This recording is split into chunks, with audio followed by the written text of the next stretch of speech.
కాబట్టి ఎప్పుడైతే నాతాన ప్రవక్త దావీదు దగ్గరకు వచ్చి ఇదిగో నువ్వు చేస్తున్నది తప్పు అన్న వెంబటి ఏం జరిగింది? ఇక్కడ దేవుణ్ణి ఎదుట ఆయన మోకరుల్ని ప్రార్థన చేసినట్టుగా మనము చూస్తున్నాము.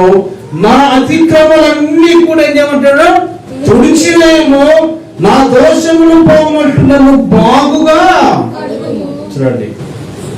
కాబట్టి మనిషి తప్పు చేయడం సహజము. తప్పు చేసిన వ్యక్తి ఏం చేయాలంట?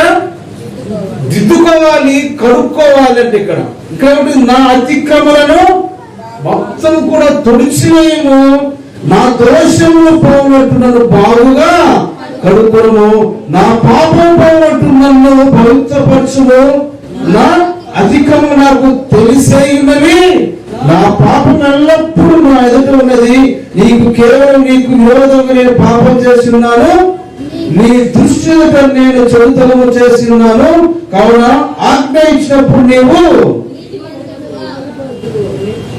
కాబట్టి ఇక్కడ దావీదు చేసే ప్రార్థన ఎలా ఉంది? చేసినటువంటి తప్పు దేవుడు అతనికి చూపించాడు. చూపించిన తర్వాత ఇదిగో నేను నిజముగా తప్పు చేసినాను, కాబట్టి ఇక మీదట నేను చేసిన తప్పు నేను ఖచ్చితంగా నేను ఒప్పుకోవాలన్నటువంటి విధిగా దావీదు ఇదిగో బ్రహ్మ తండ్రి నేను ఇక మీదట చెయ్యను, నా పాపాలన్నీ కూడా తుడిచివేము, నా అతిక్రమాలన్నీ కూడా కడిగివేము, నా దోషాలన్నీ తుడిచేమని దేవుని దగ్గర ఏం చేశాడంట?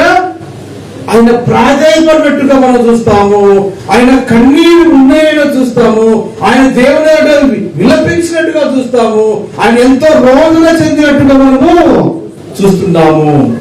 కాబట్టి ఎప్పుడైతే ఒక వ్యక్తి తను చేసిన తప్పులను దిద్దుకుంటాడో దేవుడు ఏం చేస్తాడంట?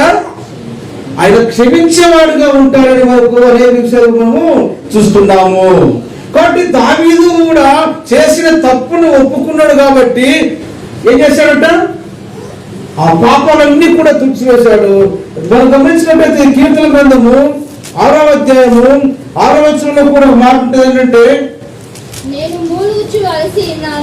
మూలుగుచవలసి ఉన్నాను, రాత్రి అంతయు కన్నీరు విడుచు నా పరుపు నా కన్నీరు చేత నా పడక కొట్టుకొని పోతున్నది, విచారం చేత నా కన్నును గుంటలు పడుచున్నవి, నాకు బాధ కలిగించు వారి చేత యెహోవా నా రోదన విని రోదన ధ్వని విన్నాడు, పాపం చేయవాళ్ళారా మీరందరూ నా యొద్ద నుండి. కాబట్టి దావీదు చేసే ప్రార్థన కన్నీటితో ప్రార్థన చేశాడంట.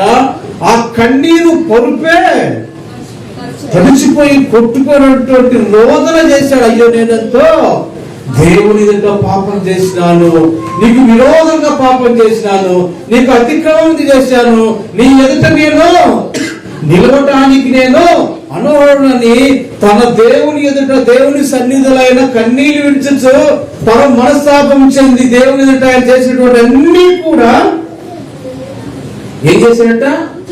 ఒప్పుకున్నట్టుగా మనము చూస్తున్నాము. కాబట్టి మనం చేసినటువంటి వాటిని దేవుడు మనము దేవుని ఎదుట మనం చేసే వాటిని దిద్దుకున్నట్టయితే దేవుడు వాటన్నిటినీ కూడా ఆయన క్షమించేవారిగా ఉంటున్నాడు. తర్వాత మనం గమనించినట్టయితే